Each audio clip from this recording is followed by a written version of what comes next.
Dans cette vidéo, vous allez apprendre à utiliser une scie égoïne. Les scies égoïnes servent à couper le bois perpendiculairement au fil du bois. Elles peuvent être larges ou compactes et ont souvent des dents en forme de V très rapprochées. Vous aurez besoin des outils et matériaux suivants. Une scie égoïne, une équerre de menuisier, un crayon, un étau, un chevalet, une pièce de bois et des cales en bois. La scie égoïne est composée d'une poignée et d'une lame dentelée conçue pour couper en travers du fil du bois.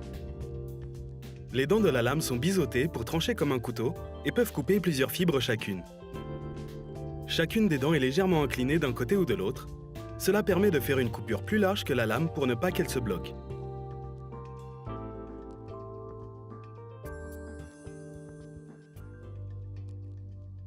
Servez-vous d'une équerre de menuisier et d'un crayon pour tracer une ligne passant sur les faces de la pièce que vous travaillez.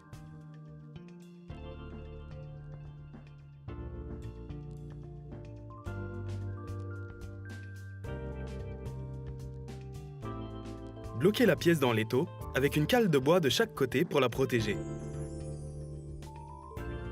Utilisez la scie avec votre main forte. Placez le pouce de votre main libre sur la ligne à découper en décalant légèrement la lame vers l'extérieur de la marque du côté non utile de la pièce. La longueur supplémentaire pourra être réduite plus tard avec un rabot, une lime ou du papier de verre. Formez un sillon en tirant légèrement la scie à une ou deux reprises. Gardez le regard bien aligné avec la scie et l'angle de découpe. Gardez aussi votre épaule bien alignée avec votre main. La scie doit avoir un angle d'environ 40 degrés avec l'horizontale. Assurez-vous que la lame est bien droite et reste en position, et servez-vous des deux mains pour couper la pièce. En arrivant à la fin de la découpe, commencez à scier à un angle de 0 degré. Tenez la pièce du bois du côté qui n'est pas dans l'étau pour faire une coupe nette. Desserrez l'étau.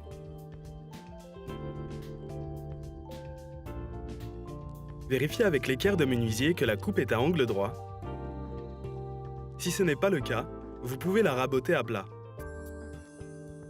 Au lieu d'un étau, vous pouvez vous servir d'un chevalet pour tenir la pièce à scier. Posez votre genou et faites appui de votre poids pour que la pièce reste stable. Vous savez à présent comment vous servir d'une scie égoïne.